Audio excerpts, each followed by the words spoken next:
Peace and blessings, family. It's A and B coming to you again with a message from the Most High.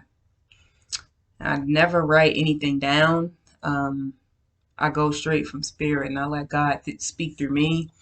And I just wanted to leave you all with the message that we are actually in a spiritual warfare. Those words are very true. What that means is that we wrestle not with flesh. We wrestle with the spirits attached to the peoples that we encounter on a day-to-day basis. I also want to speak on what false prophecy actually is. As a lot of us have navigated through this world, especially with access to the internet, a lot of us are running into a lot of information, and it's hard to even determine how to take this information, if it applies or if we should let it fly.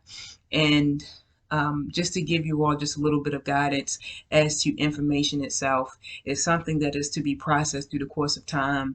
And it is very true that once you open up that third eye, you never can go back. Once you know, you know. It's just about what you do with that information. So a lot of us are being introduced to yoga. A lot of us are being introduced to the laws of attraction. A lot of us are being introduced to tarot cards as well as mediumship, and also just listening to other people on this platform that speak in what they call prophetic words, and offer up knowledge, from ancient Egypt, from ancient civilizations and the lost worlds, and associate those things with different deities and ancient Kemet, for example. I just want everybody to know that there is only one living true God, the creator of all things, whether you want to call it the universe or actually acknowledge it for what it is, which is God. And although we can look at deities, as gods is what they call themselves, or even people who come on here and tell you that you are God or they are God, or we are all God. Let's not be so selfish and arrogant not to truly realize why we are actually here, and also to acknowledge that good and evil exists, which means that some of that knowledge that they pour into us is filled with tons of negativity, but wrapped up in a bow to make you think that it's something that it's actually not. So just be careful out there as you continue to do your research. A lot of it is for us to know, but as far as the laws of attraction, the tarot cards and things like that, those are rituals. I'll just be completely honest with you. Those yoga poses and things that people do are rituals. It's something that is used and practiced in Buddhism and Hinduism. And if you actually look into it and do some research, you'll find out the truth about that. Which is absolutely nothing wrong with that. Everybody has their own choice to make. We live in a world of free will where God has allowed us to make our own choices, to create our own destinies. But ultimately, He is a jealous God.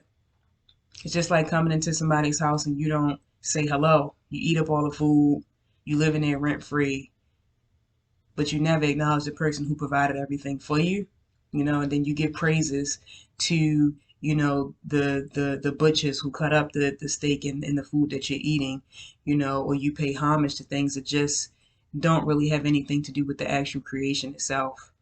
And I might be all over the place with this message because I'm just speaking from my heart, but going into like the laws of attraction, which is something that I went into very, very, very heavy, and just was into like manifesting and doing all of these things. I would listen to like AbrahamHicks, I would listen to the Rashad Jamals and the Isis Wisdoms, amongst so many other people. I even got into the place of like zodiacs, which is another major rabbit hole that a lot of us get into. I mean, it's before even social media was really popping. We even got chain letters, that kind of even told us on a daily basis what our day would be like based off of the month that we were born. And then you get into natal charts because we're all looking for like purpose. We're all looking to find ourselves. So it's easy to find yourself in things like that instead of trusting in the Lord, the creator itself, the Bible, and kind of actually looking at it. Because when you actually look at the Bible and you read it, you think about Jesus's story.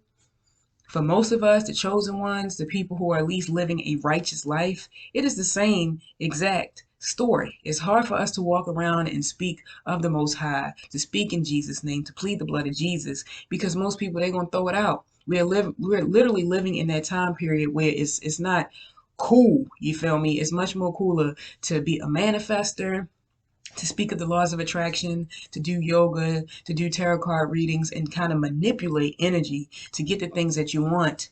But ultimately, it's not up to us. I'll be completely honest. Your free will allow you to do it, but there is a day that we will all come to, which is judgment. And I'm pretty sure all of us will then meet the Creator itself, and judgment will be bestowed upon us.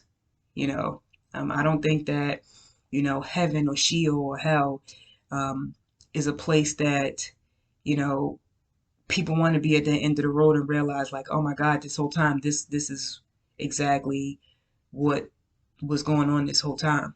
If I had a choice, I would definitely want to go to a good place.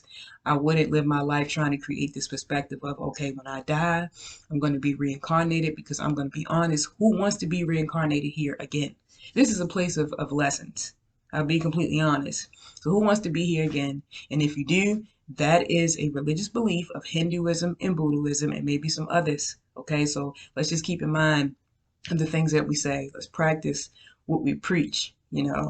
Um, but getting back to like yoga being a ritual, the laws of attraction being something of manipulation, because it literally creates this delusion in your mind where you feel like, for instance, there's a lot of us who have gone through traumatic things in our life.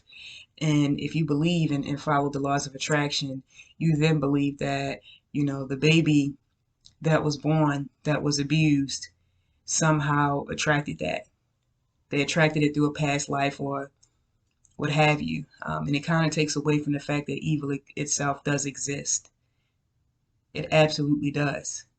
So the enemy has this very fine and clever way of hiding itself. Like I always say, the devil wears Prada. So it's always this disguise.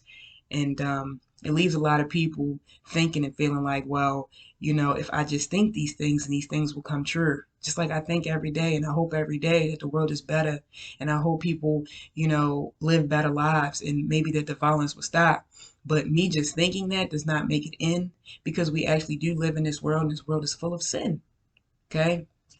So that's just to shed some light on what false prophecy is, and the New Age movement, which blew my mind when I learned about it, because I didn't even know that that was something that I was following. And I'm so happy that I was delivered from that, because I didn't realize how much of a rabbit hole it was, how conditioning it is, how delusional it is, and how sometimes we even treat people different once we find out what their zodiac sign is, for instance, you know, and just how, maybe contacting a medium, a person who you are paying to tell you about your future or your past, maybe what energy they're actually channeling.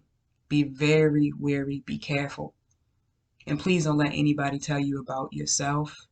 Go within self. And if you have those answers, you have those questions and you seek them, go to God. It was hard for me to even say that.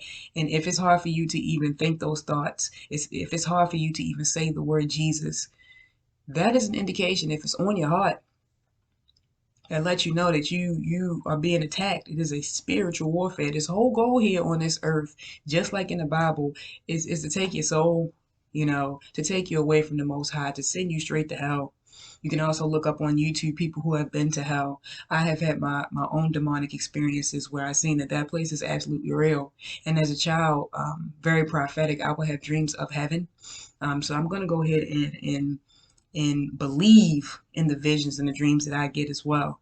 Just open up your minds even more, open up your heart, especially if you are a spiritual person, then that means you do believe in spirit, and that's the first step. We are all sinners. And if my word can help and encourage a person to at least take the right step, maybe take a step back, rewind and start over, that's my mission and goal. Every day is a new lesson for me. I'm going to be honest, it has been hard. It has been hard to break those shackles from my mind. But I would much rather walk this path of righteousness. Righteousness means, doing the right things, trying your best, giving your all, being kind, and raising your vibration. That is very true. Just because a person is not nice to you does not mean that you react with the same level of energy that you're giving that they're giving you. You know, we have to rise above adversity. We have to come together as people. And as we do that, we continue to rise the vibration of the planet. This is Christ consciousness that we are tapping into, as so many of us are getting even more connected to what is righteous. Because it's time for this false prophecy to stop. It's so many. How can there be so many gods? Come on. And if they are, that's something that they created themselves, but I can guarantee you they're not up there in heaven. You know, and I don't want to be in that number. I'd rather the Lord order my steps.